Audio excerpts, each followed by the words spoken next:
ನಮಸ್ಕಾರಗಳು. ನನ್ನ ಹೆಸರು ಆದರ್ಶ್. ನನ್ನ ಹೆಸರು ದುರ್ಗಾಪ್ರಸಾದ್. ನನ್ನ ಹೆಸರು ಮೌನೇಶ್. ನಾವು 9ನೇ ತರಗತಿ ಸರ್ಕಾರಿ ಪ್ರೌಢಶಾಲೆ ವಿದ್ಯಾನಗರದಿಂದ. ನಾವು ಮಾಡಿರುವಂತಹ ಮಾಡೆಲ್ ಹೆಸರು ಏನಂತಂದ್ರೆ automatic water supply for plants.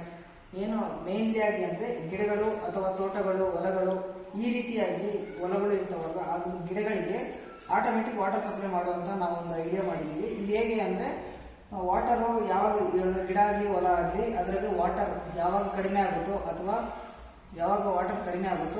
ಅದು ನೀರು ಯಾವಾಗ ಇರೋದಿಲ್ಲ ಆ ಭೂಮಿಯಲ್ಲಿ, ಆಗ ನಾವು ಒಂದು ಸೆನ್ಸರ್ ಇಲ್ಲಿ ಅಳವಡಿಸಿರ್ತೇವೆ. ರಿಲೇ ಮೂಲಕ ಬ್ಯಾಟ್ರಿ ಕನೆಕ್ಷನ್ ಆಗಿ ಆ ಮೂಲಕ ವಾಟರ್ ಪಂಪ್ ಸೆಟ್ ಮಾಡಿರ್ತೀವಿ, ಒಂದು ಕೊಳ ಅಥವಾ ಇದು ಮಾಡಿ. ಅದರ ಮೂಲಕ ಸೆನ್ಸರ್, ವಾಟರ್ ಲೆವೆಲ್ ಇಂಡಿಕೇಟರ್ ಸೆನ್ಸರ್ನ ಮೂಲಕ ಯಾವಾಗ ನೀರು ಕಡಿಮೆ ಆಗುತ್ತದೋ ಆ ಸಂದರ್ಭದಲ್ಲಿ ಈ ವಾಟರ್ ಪಂಪ್ನ ಮೂಲಕ ನೀರು ತೋಟಗಳಿಗೆ ಅಥವಾ ಹೊಲಗಳಿಗೆ ಸಪ್ಲೈ ಆಗುತ್ತೆ. ಈ ಮೂಲಕ ಗಿಡಗಳು ಸಮೃದ್ಧಿಯಾಗಿ ಬೆಳೆಯಲು ಮತ್ತು ನೀರನ್ನು ಮಿತವಾಗಿ ಬಳಸಲು ಒಂದು ಒಳ್ಳೆಯ ಥಾಟ್ ಆಗಿದೆ ಅಂತ ಭಾವಿಸ್ತೀನಿ.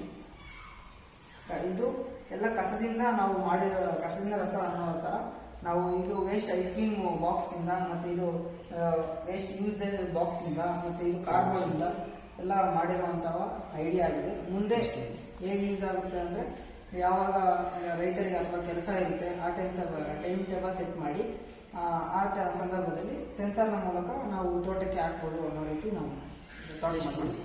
ಈಗ ಅದನ್ನ ಟೆಸ್ಟ್ ತೋರಿಸ್ತೀನಿ. ಈಗ ಅಲ್ಲಿ ನೀರು ಕಡಿಮೆ ಇರುವಂಥ ಸಂದರ್ಭದಲ್ಲಿ ಇಲ್ಲಿ ಆನ್ ಆಗುತ್ತೆ. ಅಲ್ಲಿ 5 ವಾಟ್ ರಿಲೇ ಮೂಲಕ ನೀರು ಸೆನ್ಸರ್ನ ಮೂಲಕ ವಾಟರ್ ಪಂಪ್ನ ಮೂಲಕ ಸಪ್ಲೈ ಆಗುತ್ತೆ. ನೀರು ಸಪ್ಲೈ ಆಗ್ತಿದೆ ನೋಡಿ. ಈಗ ಅದು ನೀರು ತುಂಬ ಗಿಡಗಳಿಗೆ ಪೂರೈಸಿದ ನಂತರ ಅದು ಅಲ್ಲಿ ರಿಲೇ ಮೂಲಕ ಅಲ್ಲಿ ಇಂಡಿಕೇಟರಲ್ಲಿ ಇದು ಮಾಡಿದ್ದೀವಿ, ಅದು ಸೆಟ್ ಆಗುತ್ತೆ ಮತ್ತು ನೀರು ಸ್ಟಾಪ್ ಆಗುತ್ತೆ. ಇದರಿಂದ ಮಿತವಾಗಿ ಮಾಡ್ಬೋದು. ನಮಸ್ಕಾರ. Thank you.